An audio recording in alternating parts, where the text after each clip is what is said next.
Iya kan TNI-nya mama masyarakatnya 1.000 ya kita keluarkan 1.000, satu meeting satu itu kan selesai.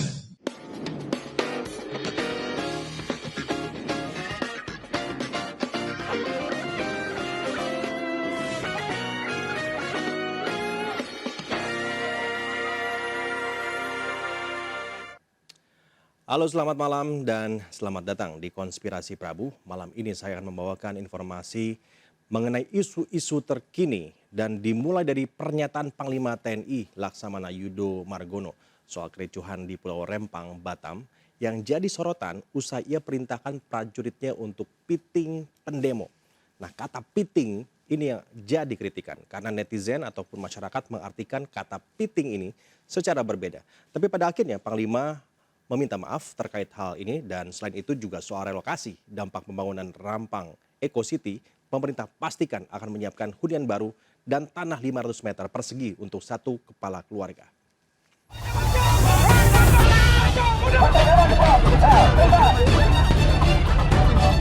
Lebih dari masyarakatnya itu satu orang meeting satu itu kan. Iya kan TNI-nya mama masyarakatnya 1.000 ya kita keluarkan 1.000, satu meeting satu itu kan selesai. Panglima TNI Laksamana Yudo Margono menyikapi konflik yang terjadi di Pulau Rempang, Batam, Kepulauan Riau. Ia meminta anggotanya memiting para pendemo. Pernyataannya yang viral di media sosial itu pun menuai kritikan di masyarakat. Panglima TNI akhirnya meminta maaf atas pernyataannya soal piting pendemo membuat warga tersinggung.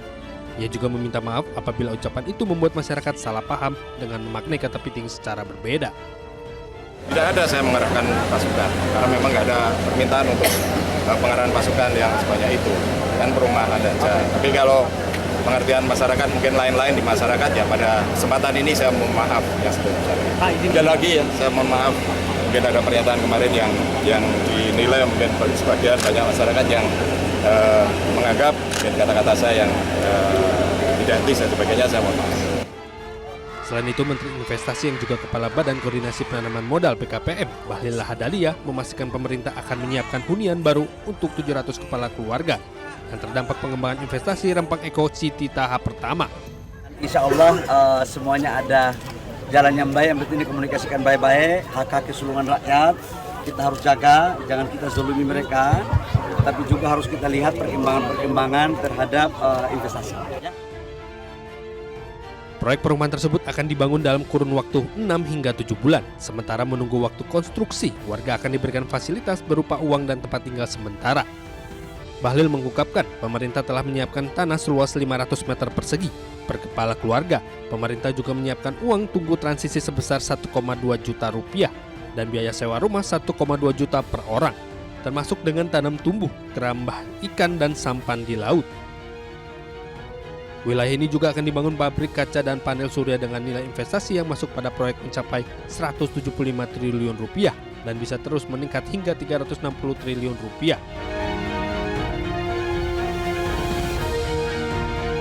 Sebelumnya kericuan terjadi saat warga dari 16 titik kampung tua di Pulau Rempang, Batam, Kepulauan Riau menolak relokasi. Dampak pembangunan proyek strategis nasional Rempang Eco City. Dari tim liputan iNews melaporkan.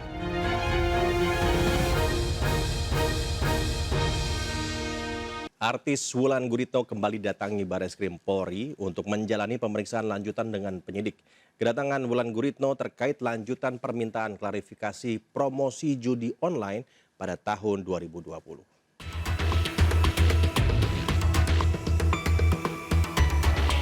Artis Wulan Guritno kembali diperiksa penyidik Bareskrim Polri terkait kasus dugaan promosi judi online. Wulan secara diam-diam tiba di Bareskrim untuk menjalani pemeriksaan pada Selasa malam. Pemeriksaan tambahan terhadap Wulan Guritno sudah dilakukan selama 5 jam. Dalam pemeriksaan tersebut, penyidik menanyakan lebih dari 40 pertanyaan kepada Wulan Guritno. Kedatangan ibu 3 anak ini tersebut dalam rangka pemeriksaan lanjutan terkait permintaan klarifikasi atas promosi judi online pada tahun 2020. Sebelumnya pada tanggal 14 September, Wulan Guritno sudah diperiksa penyidik dan menjawab 23 pertanyaan. Sepanjang 2023, Bareskrim Polri sudah melakukan pengungkapan 77 kasus judi online dengan jumlah tersangka 130 orang. Sementara itu, komedian Sule termasuk dalam daftar nama artis yang diduga ikut mempromosikan situs judi online. Menghadapi hal ini, ia siap bila nantinya mendapat panggilan dari polisi untuk diperiksa. Dari Tim Liputan Ainus melaporkan.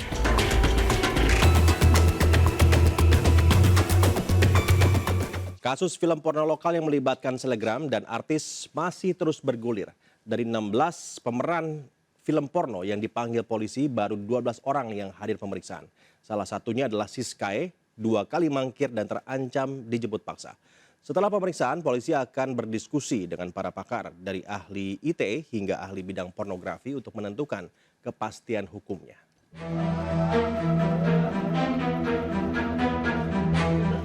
Belasan publik figur yang terlibat dalam pembuatan film porno merasa ditipu. Pasalnya mereka dijanjikan untuk syuting film religi, nyatanya dalam proses syuting mereka baru mengetahui kalau film tersebut adalah film porno. Pernyataan ini disampaikan usai mereka diperiksa sebagai saksi di Polda Metro Jaya Selasa siang. Awalnya kita nggak tahu. Saya dikontak awalnya ini film web series. Ya saya tahu web series itu tayang di TV nasional gitu ya. Sampai di lokasi saya nggak tahu kalau main film kayak gini. Dan satu lagi, kita juga dibilang ini film legal, berbadan hukum, punya pengacara pribadi, saudara I ya. Dia bilang ini berbadan hukum, legal. Jadi kita coba untuk memainkannya karena kita kayak otak kita sih kayak digiring, ini opininya ini legal. Lu nggak usah takut mainin film-film ini ya. Seperti itu sih. Pemeriksaannya berjalan lancar. Yang jelas saya menegaskan di sini, saya merasa jadi korban karena atas penipuan dari produser itu yang menjanjikan legal ternyata ilegal. Justru saya sebagai pemain di sini shock, kaget ini bisa menjadi perkara karena ya itu tersebut tadi produser menjanjikan legal ternyata ilegal. Itu saja. Terima kasih semua. Selain dibohongi, para publik figur ini mengaku dipaksa untuk terlibat dalam pembuatan film porno. Mereka pun mengaku hanya dibayar 1 juta hingga 2 juta rupiah untuk bintang film porno ini. Aku kenalnya dari awalnya dia DM Instagram, terus nggak ada imingin apa-apa gitu. Tapi dia maksa. Aku ada cuma 1 doang. Dia maksa. Saya gimana, Mbak? Dia maksa, jadi ngechatnya itu ada 5 nomor. Tidak sesuai dengan skrip ya. Kak Meli tadi 1 juta, kakak berapa? Dari 1 juta sampai 2 juta. Satu film atau 1 hari? 1 hari. Kakak berapa film, Kak? Itu pembayaran pun tidak. Pembayaran pun tidak langsung dibayarkan, tetapi disendat-sendat juga.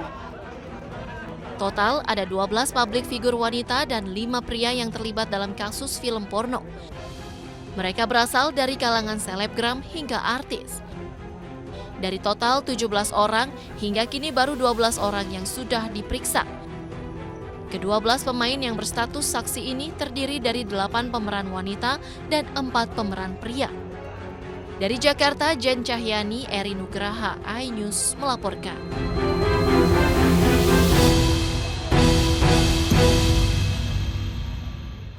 Kualitas timnas Indonesia semakin menanjak, Erick Thohir dipanggil ke istana.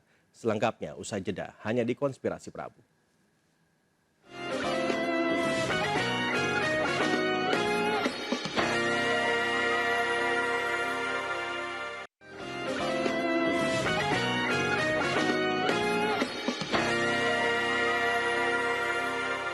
Pemirsa, Bareskrim Polri berhasil membongkar jaringan narkoba internasional Freddy Pratama bernilai 10 triliun rupiah yang juga melibatkan mantan Kasat Narkoba Polres Lampung Selatan. Sebagai bos besar narkoba, Freddy Pratama dikenal sebagai Escobar Indonesia dengan banyak nama samaran, diantaranya adalah Casanova dan juga The Secret. Tim gabungan Kepolisian Republik Indonesia, Malaysia, dan Thailand berhasil mengungkap sindikat jaringan narkoba internasional dan mengagalkan peredaran 10,2 ton sabu dengan nilai 10,5 triliun rupiah. Bos besar sindikat narkoba Freddy Pratama masih buron, diduga berada di Thailand.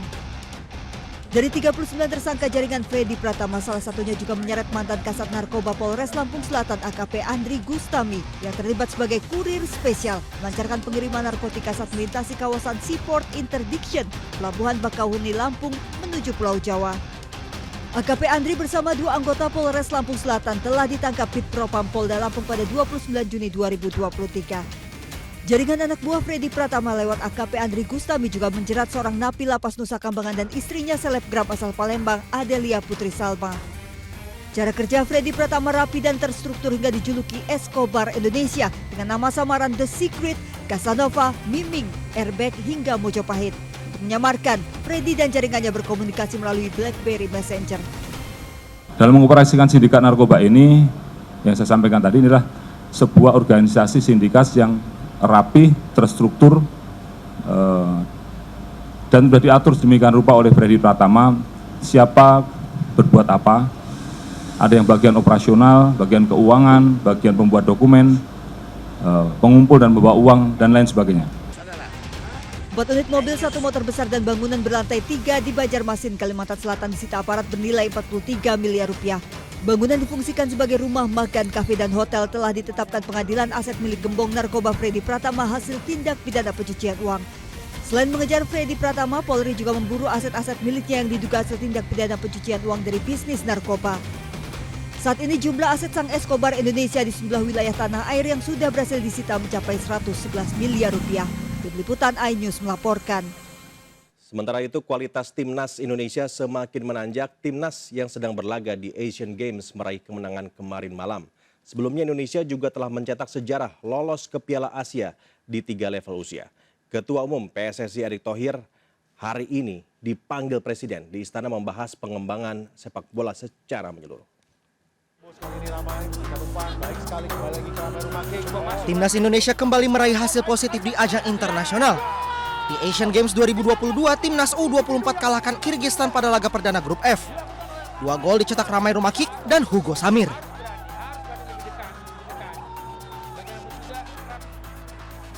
Performa Timnas belakangan terus menanjak. Sebelumnya Indonesia juga telah mencetak sejarah baru dengan lolos ke Piala Asia di 3 level usia yang berbeda. Melihat prestasi Timnas yang terus membaik, Presiden meminta PSSI membangun sepak bola secara menyeluruh.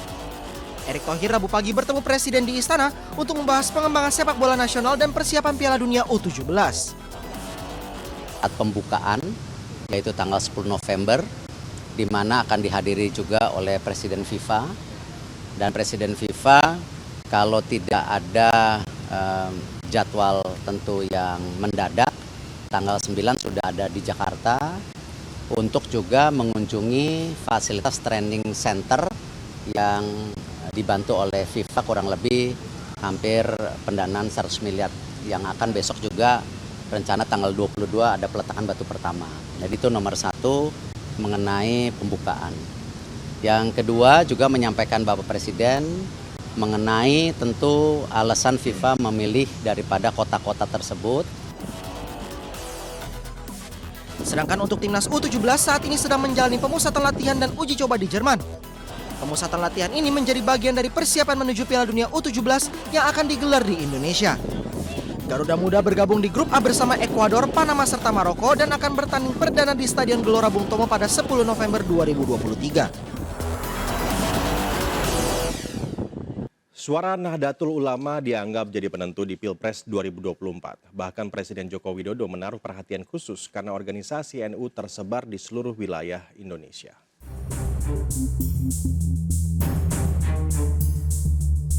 Pemilihan Presiden 2024 akan menjadi ajang pertarungan antar berbagai kekuatan politik di Indonesia, termasuk salah satunya dari organisasi Islam terbesar di Indonesia, Nahdlatul Ulama atau NU. Saat pembuka musyawarah nasional Alim Ulama dan Konferensi Besar Nahdlatul Ulama di Pondok Pesantren Al-Hamid Cilangkap, Jakarta Timur, Presiden Joko Widodo menyatakan Nahdlatul Ulama memiliki kekuatan yang luar biasa. Menurut Jokowi, perlu konsolidasi dan organisasi yang baik dalam mengurus ormas Islam terbesar ini. Hadirin hadirat yang saya muliakan, kekuatan NU ini sangat luar biasa. Jumlah anggotanya sangat banyak, sangat besar. Tersebar di seluruh tanah air Indonesia dan bahkan tersebar di berbagai negara. Kekuatan besar ini perlu dikonsolidasi. Perlu diorganisasi dengan baik. Ditingkatkan terus kualitasnya, bukan hanya di bidang sosial, di bidang keagamaan, dan di bidang kemanusiaan. Dalam acara ini, Rais Am PBNU Miftahul Akhyar sedikit menyinggung tahun politik 2024. Namun, ia tidak menjelaskan arah politik NU karena KPU belum menetapkan pasangan calon presiden dan wakil presiden. Instruksi menghadapi tahun politik.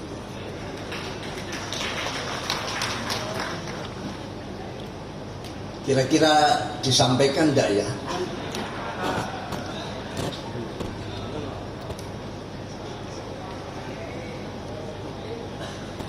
KPU belum menetapkan calon-calonnya. Kenapa kita tergesa-gesa?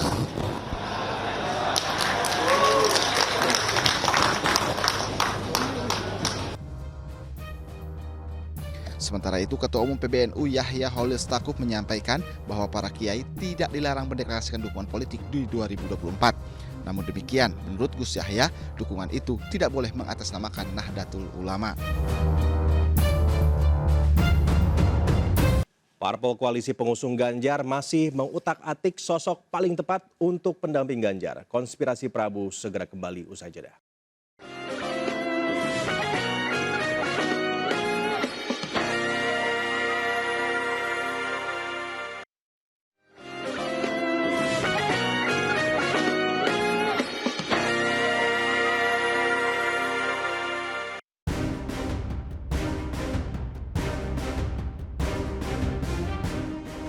Dalam simulasi pasangan Ganjar Ridwan Kamil memperoleh suara tertinggi sebesar 34,8% responden. Proporsi suara yang sama juga dialami pasangan Ganjar Erick Thohir. Lalu di bawahnya ada pasangan Ganjar Mahfud MD dengan elektabilitas lebih rendah sebesar 33,9%. Diikuti oleh simulasi pasangan Ganjar Sandiaga Uno dengan perolehan 33,7%. Jika Ganjar dipasangkan dengan AHY, keduanya mampu memperoleh 32,5% responden suara. Sementara RK dan AHY sudah tidak masuk daftar kandidat cawapres Ganjar. Berarti dari survei Litbang Kompas mengerucut menjadi 3 nama pendamping Ganjar, yakni Erick Thohir, Mahfud MD, dan Sandiaga Uno. Sementara itu, survei dari SMRC yang dilakukan melalui telepon pada 5 hingga 8 September menunjukkan simulasi capres dan cawapres Ganjar Pranowo, Ridwan Kamil di posisi atas. Dalam simulasi ini, Ganjar Ridwan Kamil unggul dengan dukungan 35,4%. Lalu diikuti simulasi pasangan Prabowo Erick Thohir 31,7%.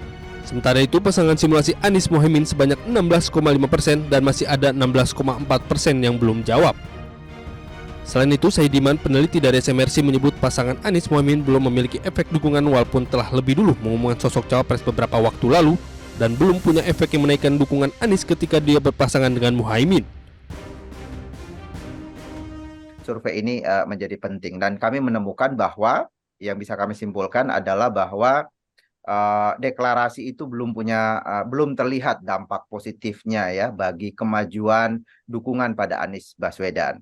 Kalau kita bandingkan misalnya dengan survei tatap muka yang kami lakukan sebelumnya di awal Agustus, kami menemukan bahwa dukungan pada Anies Baswedan ketika itu individual itu sekitar 20-an%. Lalu sekarang ketika berpasangan dengan Mohaimin Iskandar 16,5%. Jadi kalau kita lihat jaraknya sebenarnya masih di dalam margin of error ya, tidak lebih dari 6%. Jadi margin of error dari survei terakhir kita 2,9%. Jadi ya sekitar 6% baru dikatakan signifikan. Jadi kami menemukan bahwa setidaknya ini tidak berpengaruh. Yang bisa kami pastikan bahwa deklarasi Anies Mohaimin itu sudah pasti belum meningkatkan suara Anies. Survei dilakukan dengan teknik RDD sampel sebanyak 1.212 responden dan margin of error survei 2,9% serta tingkat kepercayaan 95%. Dari tim liputan iNews melaporkan.